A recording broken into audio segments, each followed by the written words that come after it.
أعوذ بالله من الشيطان الرجيم. بسم الله الرحمن الرحيم.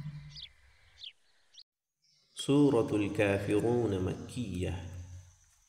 قل يا أيها الكافرون لا أعبد ما تعبدون ولا أنتم عابدون ما أعبد ولا أنا عابد ما عبدتم ولا أنتم عابدون ما أعبد لكم دينكم ولي دين.